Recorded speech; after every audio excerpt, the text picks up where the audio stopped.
Hi, I'm Caden, here with my brother, Cal, and you're watching Eating W's. eat the W.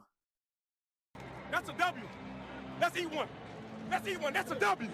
On today's episode of Eating W's, we have the 2026 Wildcard Weekend recap episode. Just like last year, we'll be going through and talking about each of the 6 wildcard games, and the way to describe these games is in the name. These games were all wild. It was a great slate of games. The last two, the Sunday night game and Monday night game, were questionable, but still, I think, good games overall. And the first 4 games were all exactly what you want from NFL playoff football. Man, were they amazing to watch. Man, am I happy this weekend went the way it did. And man, am I ready to talk about them. So let's jump right into it. We're going to start with one of the NFC matchups. We had the 5-seed Los Angeles Rams heading to Carolina to take on the 4-seed Panthers, and they pick up a win by a score of 34-31. Yeah, and this was really a back and forth game with Bryce Young and Matthew Stafford dueling it out. And Stafford did end up having a couple interceptions, like I talked about last week, but he did not have that killer pick 6, which would have been the difference had he thrown that. But he didn't throw one of those. He did have a couple of turnovers and did injure his finger and really started hot. Looked like they were going to run away with this one. And then the Panthers came back. Stafford went cold. He hurt his finger. It's a sprain on the, I think, 4th finger. I can't remember which one it is. No. But they were looking at it during the game and had it all bandaged up. And once he had that injury, he really did go cold, though. He almost went kind of flat and let the Panthers come back in this. And really the defense was able to step up at the end and seal the Rams' victory for the Rams, seal the victory for the Rams, because they were able to shut down the Panthers on their attempt to get a game-tying field goal or go-ahead touchdown. So the Rams really locked it down once push came to shove. And once that happened, the Panthers just didn't show any real clutch gene. That shows that inexperience. A couple more playoff appearances, and I could see them winning a game like this in a couple of years, but just not this year. Yeah, 100%. Callan hit it right there. You could just really tell that one team was experienced in these playoff games and in these close games, and the other wasn't in this scenario. Of course, I never think that the final play or like the final nail in the coffin is the only reason a team loses. It's every play matters. But of course, kind of your nail in the coffin on this one was Jimmy Horn Jr. as a rookie receiver, first playoff game. Not a great ball still, but a catchable ball. If he drops to the ground, catches it, gets a first down, maybe we're talking about something different. But instead, he tries to reach down and catch it on the run, starts to look away before he hauls it in and drops it, which was kind of your final dagger. But yeah, this game was really entertaining to watch. Ironically, in a score like 34-31, this is weird to say, but it was really more of a defensive bout than the score shows. As Callan mentioned, multiple interceptions by the Panthers. I want to say the Rams only had 1 interception, but they also had a couple of 4th down stops, which is just as good as an interception at the end of the day. Gets you the ball right there. So it's ironic that a game where each team puts up over 30 points to say it's a defensive bout. But overall, it was just awesome to watch. Your normal stars for the Rams really showed up. Puka Nacua had an amazing game. Continued to just look like one of the best wide receivers in the league. Devontae came back looking fresh. He had a couple of big catches. No red zone targets. Puka got the red zone touchdown in this game, but I'm sure by next week we'll be seeing another red zone touchdown by Devontae Adams. That's pretty well his specialty. But yeah, this was a really awesome game overall, and just about the best way you could have kicked off Wildcard Weekend in general. I mean, as a starting game, as a tone-setting game, I think this was the perfect game to set the tone.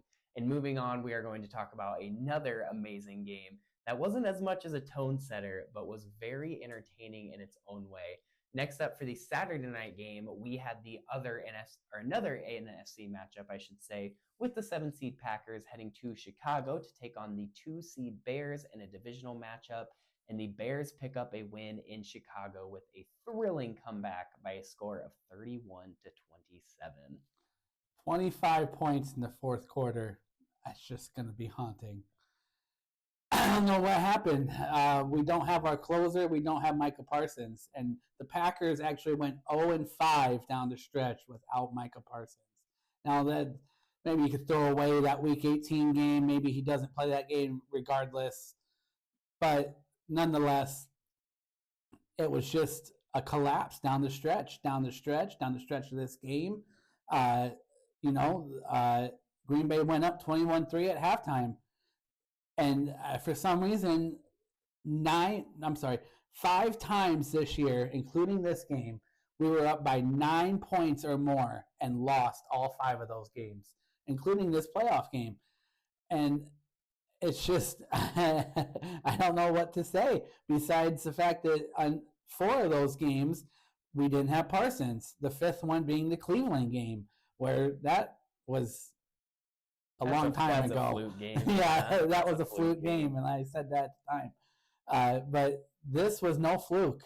No fluke by the Bears. They've been doing this all season. Hats off to them. Caleb Williams, he proved to me that he can take over a game. And he did. He took over that fourth quarter, and he brought the team back, and he did what was necessary for the Bears to win, and including the a gut punch of a 4th and 8 on what would have been the game-sealing stop for the Packers, but instead they converted a 4th and 8 to get into the red zone to give them the then go-ahead touchdown shortly after. So, I didn't really want to do it without Parsons anyways. That would have been kind of weird to get this superstar and win the Super Bowl without him. But that's just looking up for next year. And as far as LaFleur goes, I personally think it's time to move on. The only person to move on to him for is Harbaugh. And I've said this also. John Gruden is also, I think, an option to look at. Anybody else I don't agree with, just because we're in such a win-now mode that it's hard to go with a young building blocks coach. You want somebody who's an established enterprise leader that's done it before, or stick with the LaFleur, who will continue to build with the chemistry, maybe learn from this and learn to acquire that killer instinct and put the nail in the coffin next year instead of leaving it creaked open.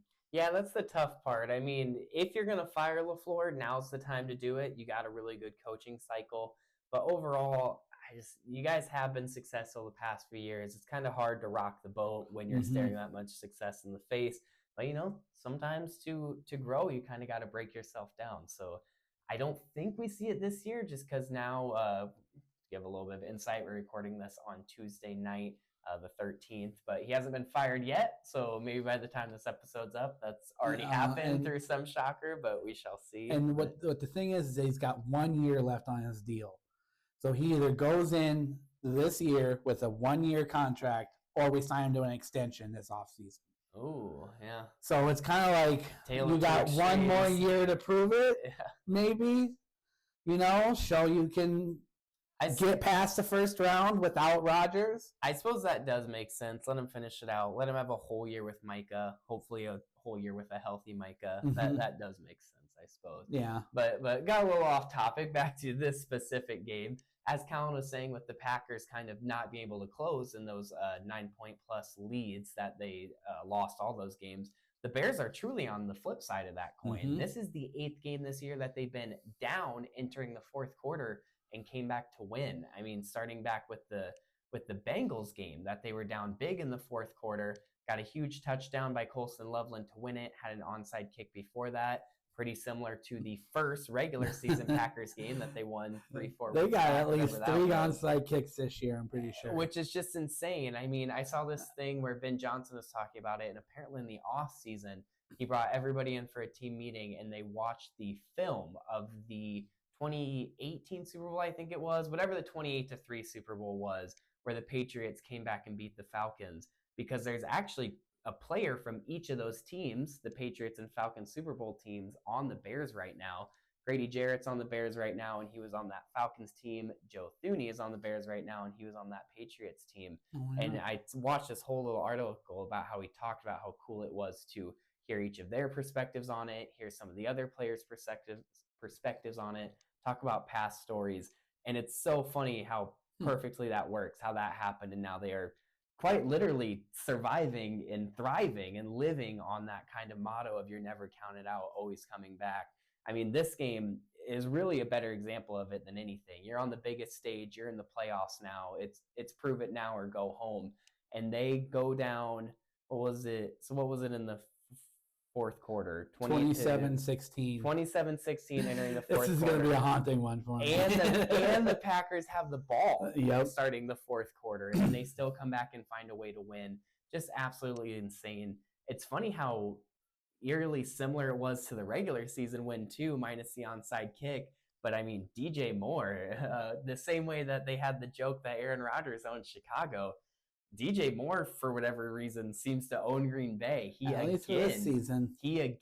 hits the big touchdown to win it on a fake screen of all plays, which is so fitting for Ben Johnson to get that big dagger touchdown on a fake screen, which was, in my opinion, ran very lazily by Caleb Williams. He just kind of gives like a little fake pump fake, but it worked on somebody because DJ Moore had nobody within about 5-10 yards of him. Yeah, Carrington Valentine bit. But nonetheless, just a amazing game no matter which side of the coin you're on. A great end to a really entertaining Saturday of football. So now we'll move on to that Sunday of football, starting with the noon game in our first AFC matchup. We had the Buffalo Bills heading to Jacksonville to take on the Jaguars, and the 6 seed beats the 3 seed by a score of 27-24, and Josh Allen and the Bills move on. And this one was an amazing game, and I think that this, even though it was a loss, really shows that the Jaguars might be a little more of a real team than I thought they were. Coming into the playoffs, I thought they were a little bit of a fraud of a 3 seed. I wasn't sure if they were going to be able to kind of keep that hot streak into the playoffs. And even though they don't pick up a win, I really think they did keep that hot streak into the playoff. They looked very good, but at the end of the day, it's Josh Allen. It's the playoffs. It's hero ball time. There just wasn't much that they could do to stop him. James Cook, they really implemented him a lot more into the run game than they had in previous weeks, trying to keep him healthy, which I said they would do. He didn't quite have I think I said like 150 or 200 rushing yards. I know he didn't have that, but I am pretty sure he went over 100. And overall, just the threat of James Cook more than anything allows the defense to, or I should say not allows, but forces the defense to have to respect the run, keep those people in the box, and that just opens up the field for Josh Allen, both in a way of passing and running, because he had another very successful game of running. So even though it was a great game by the Jaguars, give them a lot of kudos. I'm excited to see what they're able to do heading into next season.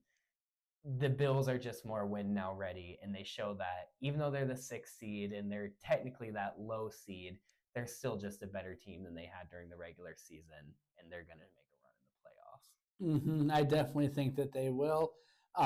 Like I said last week, this is Josh Allen's year. I feel like he's got the least amount of resistance going up against him. And then that's in terms of just playoff experience. He's the one with the playoff experience now, and especially with Trevor Lawrence out of the way, because now I'll be down to rookie playoff quarterbacks, not rookie quarterbacks, but playoff rookie quarterbacks. First time being in the postseason. So minus, except for maybe eventually in the Super Bowl, but at least through the rest of these AFC playoffs, it'll either be Bo Nix, C.J. Stroud, or Drake May. And so all of them have lesser experience compared to Josh Allen. So I expect Josh Allen to put the team on his back like he has many times before. I expect him to do it again like he did in this game with another. I think he had two rushing touchdowns. Oh, gosh, I can't remember for sure. He had a QB sneak that went for 10 yards. I mean, yeah, he had a QB sneak go for 10 yards. They called it a touchdown, brought it back, ended up putting him at the 1, to which he said, "Screw you," and QB sneak. That's what I'm thinking he had too, because I think he rolled into the end zone. He had at least one and a throwing one, so he again showed that he's multifaceted, 5-tool player. Uh, what else can you say about Josh Allen except that, like I said, this should be his year, at least to get to the Super Bowl. It'll be really fun to see if he's able to do it. The Jaguars put up a good fight, but in the end, Trevor Lawrence just threw that killer interception at the last drive, and it ironically went off Jacoby Meyer's hands, the one that got them to kind of build the momentum towards this postseason run. But it just wasn't enough for them to overcome. Yep, time for Hero Ball. Following our trend of more playoff experience being better than less playoff experience, the guy that got the tip that led to that game-sealing interception, Tre'Davious White. None other than Tre'Davious White, who comes in after much success in not many postseason runs, but multiple postseason runs with the Bills team before he left them for that little bit. So good for him. Love to see that. And then Cole Bishop, the young safety, got the actual pick. So that's pretty cool too. He got the best of both generations there. But moving on to the final NFC game, and what was really the final great game of this wildcard weekend, but a great game nonetheless. We have the 6-seed San Francisco 49ers, who went to Philadelphia to take on the 3-seed Eagles and picked up a huge road win by a score of 23-19. And the 49ers, just like I said last week, were able to outcoach the Eagles and come away with this one, because the 49ers went down without George Kittle early.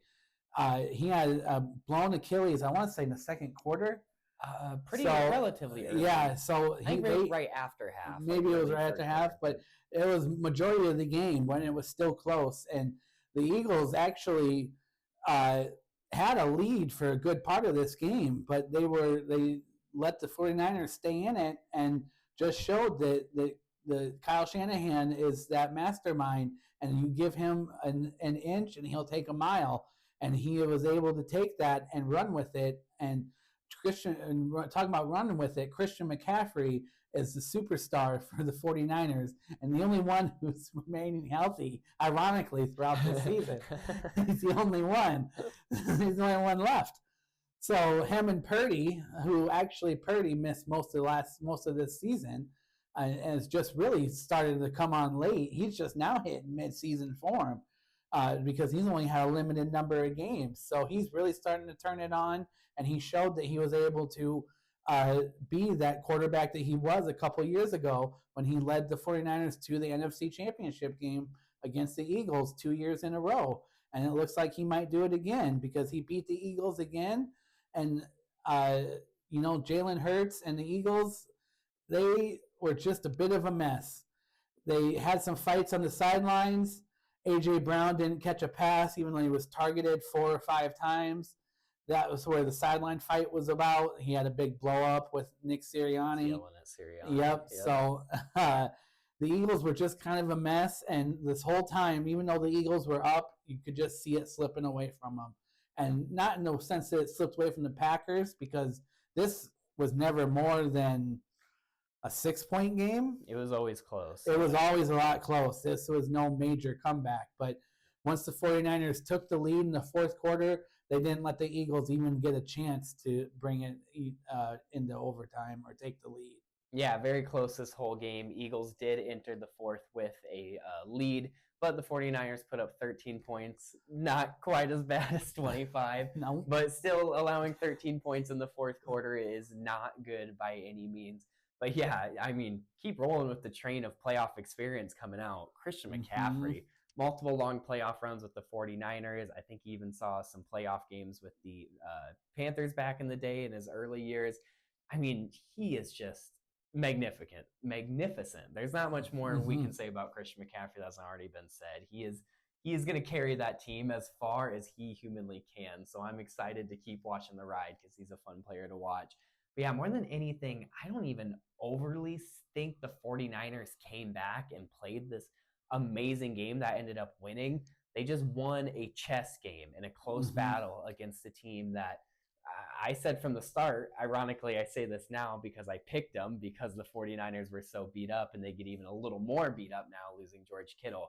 But I thought the Eagles were going to win sheerly just off of talent and being more healthy. but they couldn't even win through that. I mean, they just looked like a beat up team. As Callan mentioned, just through sheer talent, they were putting up points and making it a game. But at no point it looked like they had any sort of real control on this game. The 49ers are always looming, and the second they got that lead, they never let go of it. So this was definitely a fun game to watch. It was the one that I missed the most of, so I don't have a ton to say it other than the fact that the Eagles just looked meh, because they looked meh the entire game. You didn't have they to looked like the a mess. So yeah, great win by the 49ers, even through kind of some of the trials and tribulations they've had to go through this year. So now moving on to the Sunday night football game, and the one of the two very defensive games to end it that we'll run through. We had the 7th seed Los Angeles Chargers heading coast to coast to the New England Patriots as the 2 seed, and the Patriots pick up a win at home by a score of 16-3. And you want to talk about controlling a game? I said the Eagles didn't, but the Patriots did. This game was always close. They were never really blew it out, and to be honest, 16-3 is a little bit more of a gap than you'd think watching the game because it was so defensive. But when they had to make a play, they had to. Their defense, they being the Patriots, their defense was so stellar. I mean, the Chargers don't have an elite top-of-the-line offense by any means, but they got some playmakers on that offense. And you would think that they were one of the lesser offenses in the league, the way that Patriots defense made them look. And the Patriots didn't do as much as offense. Drake May looked like it was his first playoff game. Shocker, believe it or not.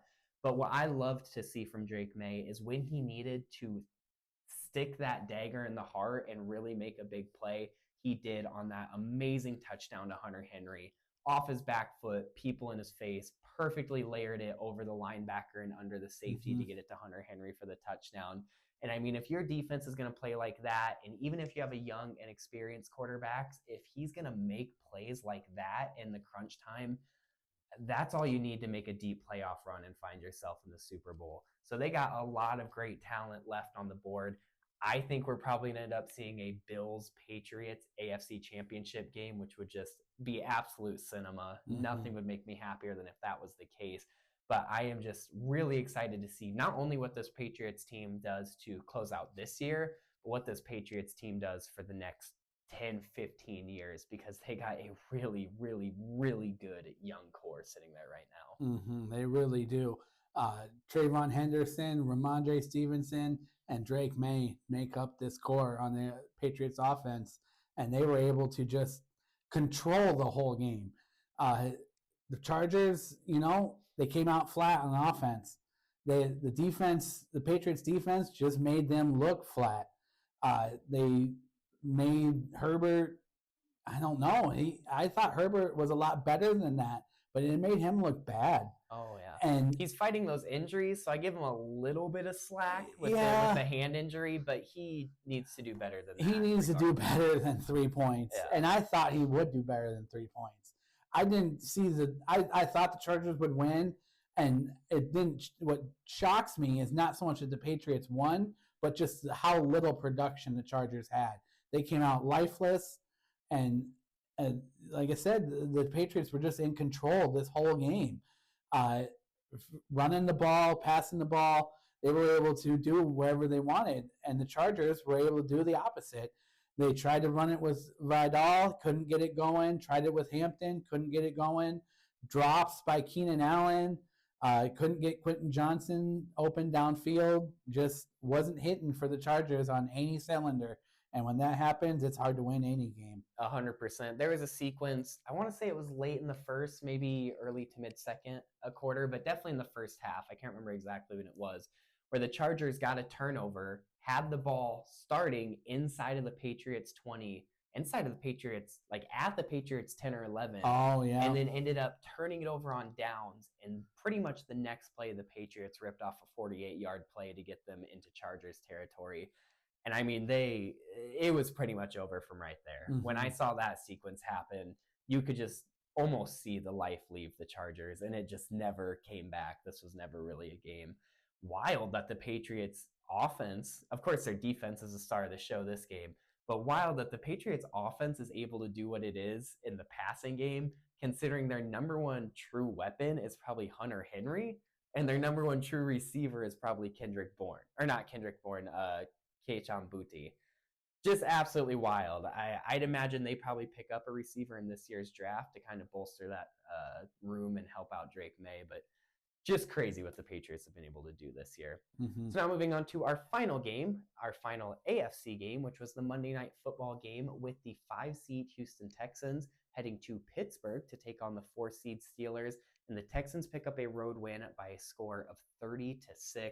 And there is just not much to say about this game because it was a sloppy game. Mm-hmm. For how amazing those first 4 to 5 games of the playoffs were, this game was terrible in every way it could be and more. This one was just sad to watch.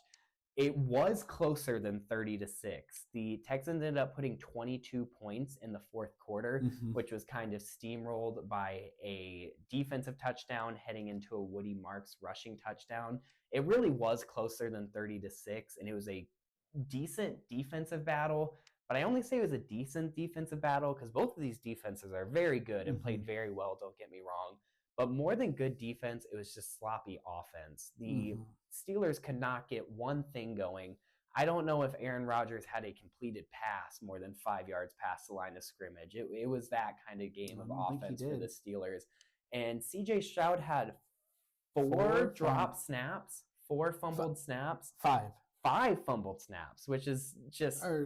He had 5 fumbles. 5 fumbles. 3 of them lost. Yeah, and 4 of them were off the snap. I don't even think that's counting the snaps thing. No, I think he had 3 or 4 drop snaps alone. Snaps, yeah. Yeah. It was just, I don't know what his issue was. Like, they weren't amazing snaps by any means. I'm not saying they were fully on CJ Stroud. The center could have snapped better, but it was just weird. It was a weird game, and more than anything, I'm just going to close with the word sloppy, because this game was sloppy, and that's about the only way to describe it. It was a sloppy game. Turnovers by both teams, multiple turnovers, multiple sacks. They didn't break the sack record like we predicted, but they did each have multiple sacks, though not double digits by any means, but a good number of them, a good number of turnovers by both sides, interceptions, fumbles, and really it was even pretty close until the fourth quarter, and then Rodgers he collapsed. He threw that pick 6 and ended up being probably the last throw of his career. And they said that Kalen Bullock, that he's keeping the ball because he thinks that's history. Yeah. He said he was going to keep that ball. So good for him. And if this is the end for Rodgers, then at least he went out with a division title, got to the playoffs, showed that he could still do it one last time, and maybe at least not end on such a sour note that was the Jets. Yeah. It always sucks to see a loss, especially a loss like that for their final game, but it was kind of cool he made the playoffs one last time. That's at least something to hang your hat on. But that was our 2026 Wildcard Weekend reaction episode. Make sure you stay tuned in for our 2026 divisional round prediction episode coming up here shortly. But until then, don't forget to eat the W.